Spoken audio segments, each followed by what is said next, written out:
The Omoda C5X Series is like a Siberian Husky. It's beautiful, it's popular, it's hard to ignore.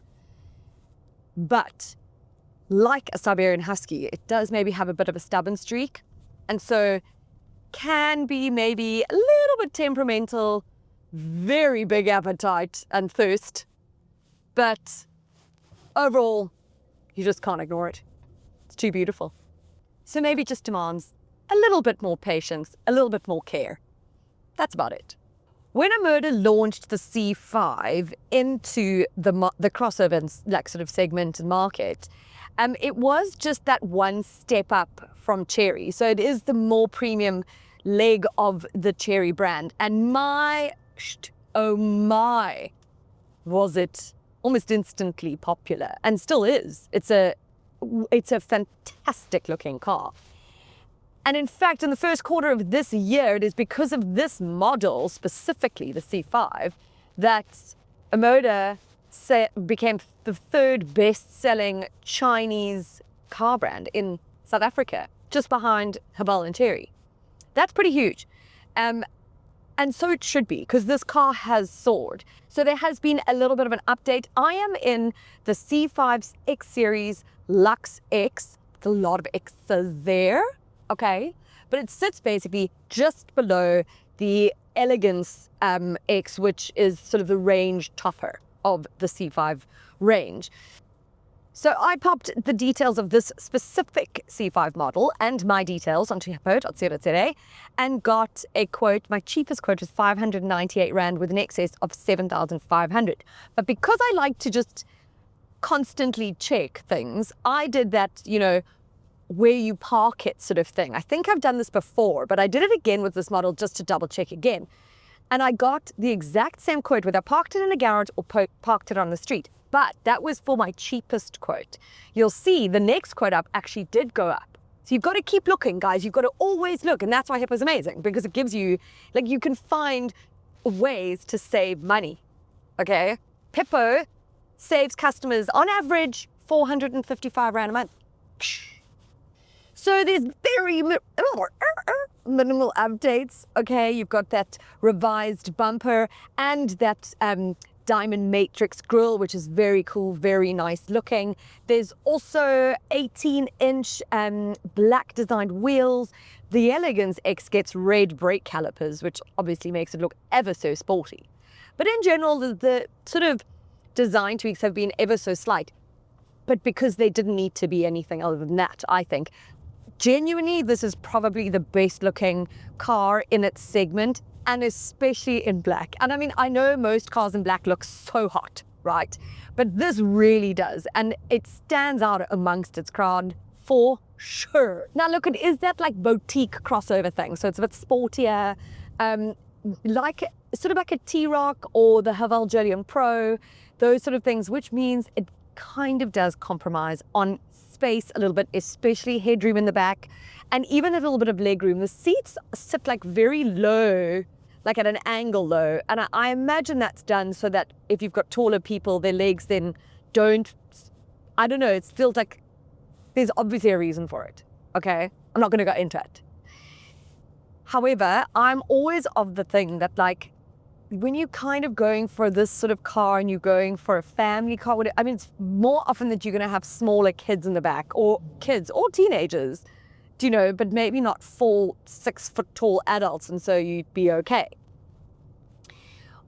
What has increased, however, is the boot space, okay? That's gone from 378 litres to 442 litres, and I'm always up for an increased boot space, always. You do have a biscuit in the back, but you know what, it's better than no spare wheel. That's what I say. So from a practical point of view, I find this car very practical. I've had Luca in the back, I've had Archie in the back, my husband, we've driven quite far, gone to the in-laws, done a whole bunch of things, sort of my everyday things, my everyday life in this car. And it is practical enough and very easy to live with from those terms. Cyclists, why are you not in the yellow lane when there is a massive one? Now we've got runners, cyclists, walkers. Go to the gym, people. Just kidding. I know we love to be outdoors. But still. It's not the Argus. Why are there so many cyclists today?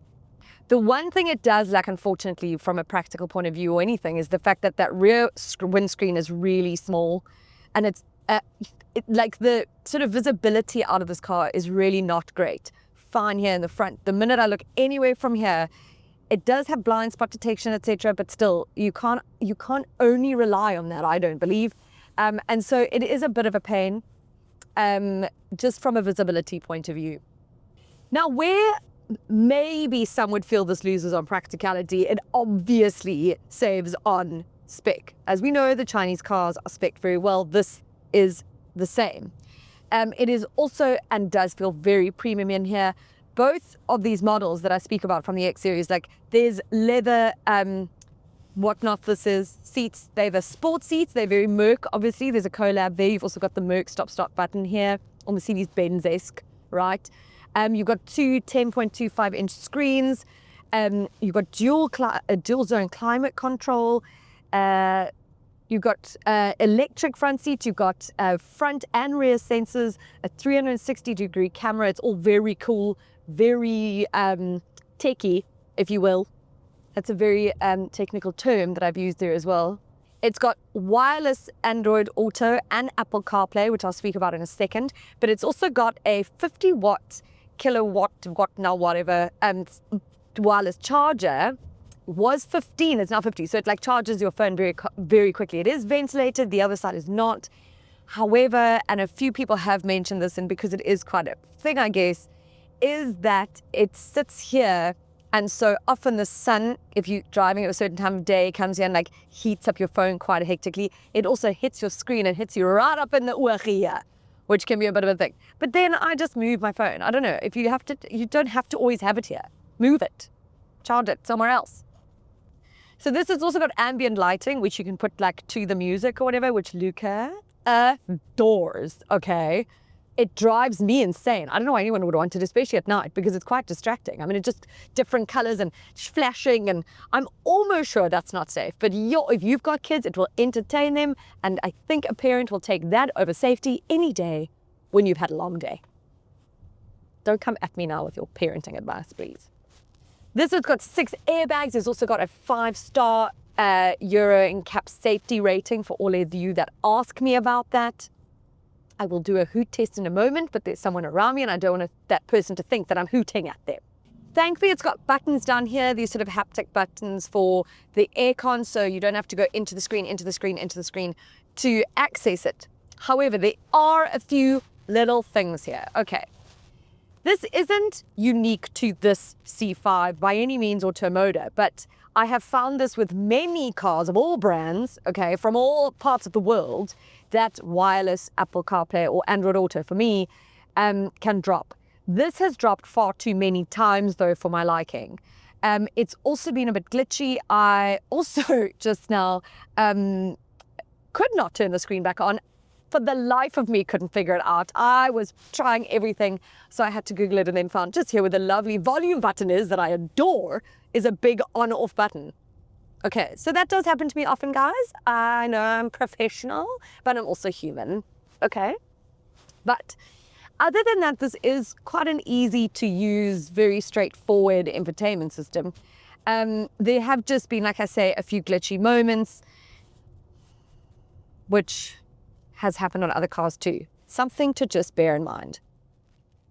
Because I find it's fine for me, it doesn't bother me until I'm driving somewhere and I'm using my maps and it drops from there in a moment where I've just taken a turn and then I don't know where to go. And I've got to wait for it to like upload again. But it does have a quick uploading from when you start the car. It's quicker than most. It's not quick, but it's quicker than most. So it's got the familiar 1.5 litre turbo petrol engine. You get 115 kilowatts of power and 230 Newton meters of torque, which you'll see the badge at the back states that. So on all, I think, Omoda models, maybe even 2, I can't remember, I think it is 2, you'll see it's like 230T, that tells you the torque. It's kind of a random fact or random thing to tell people or show, I don't know. But maybe some people are into that. Gone is the CVT, woo! In its place is a 6-speed dual clutch transmission. which is more responsive. However, okay, and here is when things get maybe a bit technical for me. As much as it is more responsive, there is a few things that I think a driver needs to know, especially if you're coming from a legacy brand. This is something you're going to have to get used to, and you can get used to it very quickly. Some of it. Some of it cannot. There is a bit of turbo lag. Okay, so you put your foot down and you wait, and then it goes. The other thing that needs to be tweaked or fixed or sorted out is the stop-start, which is my worst anyways on any car. I hate them all. This one, unfortunately, thankfully, I found out how to turn it off here. However, it's almost like when you stop sometimes, right? And it's a stop, quick, and then they start going. But now you've come to a complete stop. The stop-start has kicked in. The delay of it kicking back in and then that turbo lag delay means that every single time that's happened, it's happened a lot of times, that in 1 week, I'm hooted at. That tells me it's too long. I would probably be the person hooting, but it's too long and it's too intrusive, it's too irritating for me, and it would be a game changer for me, but it might not be for you. The other thing is, and again, you do get used to. The calibration isn't great. Like, it's a bit of a jump forward. It's a bit jerky. It's a little bit, what's the word? Like, I'm going to find it for you. I would say it's passionate. Okay. It really wants to go. So you just like figure that out. That's just familiar driving. Eventually you're fine with it. The steering, the same thing. It's sort of vague. And when it goes, it turns, and yes, it can turn you. And you've just got to get very used to that. It's not weighted enough for me. And so it can feel a little bit disconcerting while you're driving. But again, by the end of this week, I'm already getting used to it. And I think you will. Something else about this gear knob. Or lever, or no, it's a gear shifter. You have to be quite deliberate with it. It has a shift-by-wire setup, yet you really do have to I've had to if I'm putting it into reverse, I find myself having to do that almost twice before it actually goes into reverse. The other thing I keep doing, and it is driving me mad, is I keep putting it into manual. And then I'm like, and then I look down, I've got an M, okay, and I've got to try and get it back into drive. These are things that, like I keep saying, you will get used to, and it will, it won't become an issue for you, I imagine. But take it for a long test drive before you make the decision, because it might piss you off. You might not get used to it. Okay, fuel consumption. Ooh, okay. A problem because it's supposed to be at like 6.9 liters per 100 Ks. I'm at 9.7. I've seen other reviewers being higher than that. Which is often a problem with these cars. And I think that when you're buying a car that is such good value for money and it's such good the budgeting is amazing, it's so let down by such a high fuel consumption. So that sucks. Hang on, let's get past these guys.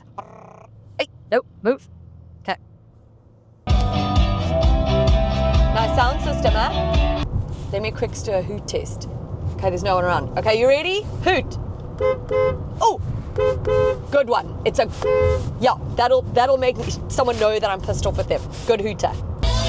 Here we go. There's one other thing that Omoda or Cherry need to maybe work on this car, and it's got hill assist, obviously. But if you come to a stop on a hill and you haven't pressed the brake in hard yet, it starts rolling back it just starts rolling back. Again, I got used to that. I don't care. It was almost felt like I was in a manual car that didn't have hill assist. So I just kept pushing the accelerator, which probably uses a lot more fuel. But it's just something that maybe someone hasn't mentioned it. Okay. So from a price point of view, this comes in at 426,000 Rand, so 425,900. Again, they are smashing it out the park when it comes to the value that you get for this car. I feel like I'm in a more premium car the whole week I have. And it's almost astounding at that price point, especially that you can get one cheaper. You can get a C5 cheaper. You have to go for the X Series. You can get one for under 400,000 Rand. And you're getting a really beautiful car. It's really good looking, very striking, premium feeling inside, once you've sort of familiarized yourself with the driving style and the style of this car and the engine and the, you know, the transmission and the rollback and all of those things, you're in like a really comfortable cruising car as well, and one that gets you around town easily. If you can overlook the sort of glitches and that sort of driving style and the high fuel consumption, then you would be an idiot not to consider this car, because it is actually very, very lovely, and there's a reason it does so well. You could look at something like, if you want to be safe, you go for something like a Toyota Corolla Cross, okay? You know it, it's reliable, it's practical, the fuel consumption is good. Doesn't look as good though. There's no way. I mean, I love a Corolla Cross, but this car just has something very special about it when you look at it. Now, just to end off, I will always give you a very honest car review, because I'm trained as a journalist, okay? So I was a motoring journalist then first, and then became a content creator. But I still will always do a balanced and honest review, even if the manufacturers don't like it. But I'm not going to say what any manufacturer wants me to say, and I hope that you as my subscribers appreciate that. I hope that you will always appreciate the fact that I'm going to tell you the damn honest truth. Touching yourself.